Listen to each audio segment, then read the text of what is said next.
Hello everybody, this is Yoko's Anime Reactions, and this is going to be my review for Castlevania Episode 1.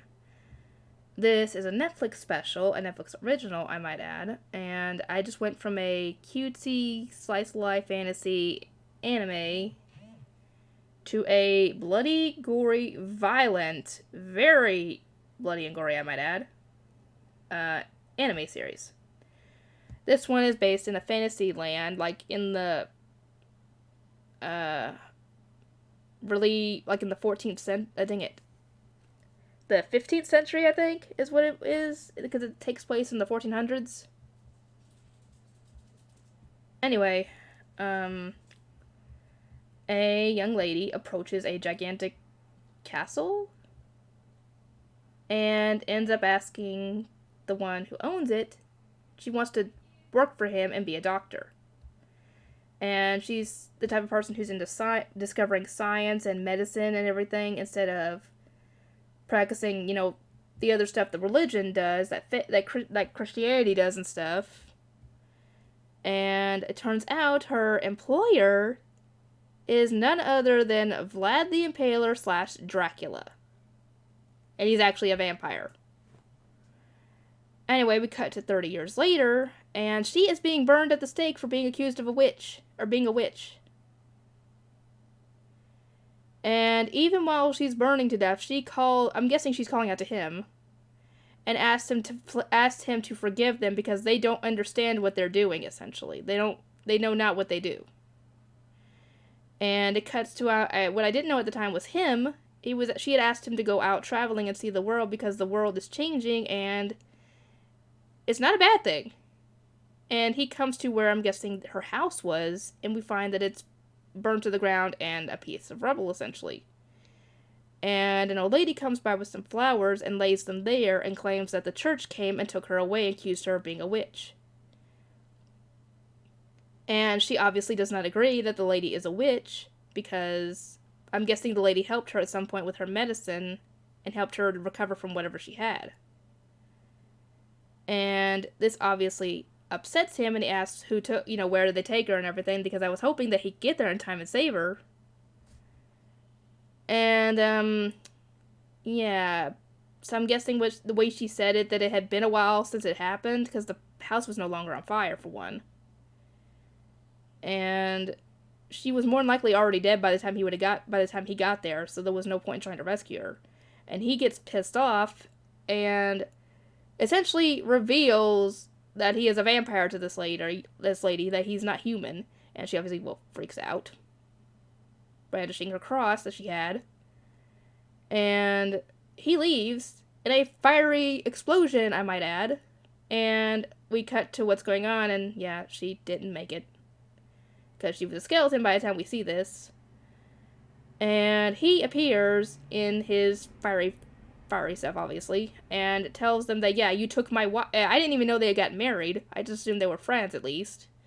Yeah, I took his wife and burned her at the stake, and now, because of their actions, he is going to come back in 1 year and destroy all of humanity, essentially. Or at least all of humanity on that continent, anyway. And, yeah, they should have known better, but this is freaking religion we're talking about here. They have all kinds of crazy, messed up things to justify them doing the Lord's work. Like the Crusades, the Inquisition, all those other events in the past. That was all based on freaking fanatics with religion. Now, if you're probably wondering, no, I am not like an atheist or anything, but I do believe in some kind of religion, but I'm just not very religious myself. I do think that there probably is a higher power out there. As for what? I don't know. We'll find out at some point when we die. Anyway. So yeah, a year passes, and a crowd has gathered at the cathedral where the archbishop is talking, and essentially claiming that, yeah, they claim that whoever that was Satan, and that he is a liar because he said a year, and it's been a year, and he hasn't shown up. And I knew that as he was saying this, that he was going to show up and rain holy fire down on everybody. And it wasn't really holy fire, it was more like blood. Blood rained down on everybody, along with, dang it, what was it? vampire monster fetuses? I don't even know what the heck those things were.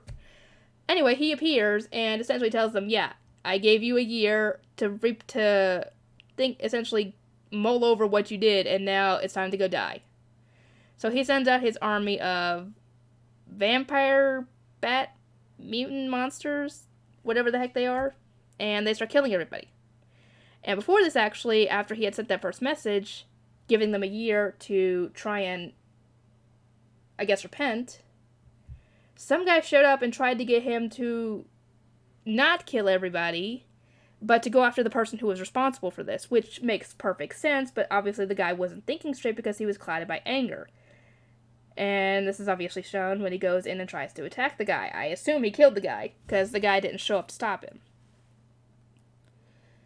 Anyway, the Vlad's army starts spreading out across the countryside to kill, everybody, like I said.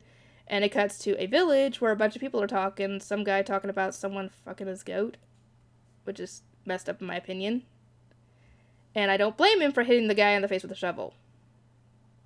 Because who does that? What kind of person does that? Anyway, some guy rushes in and says the horde is coming their way.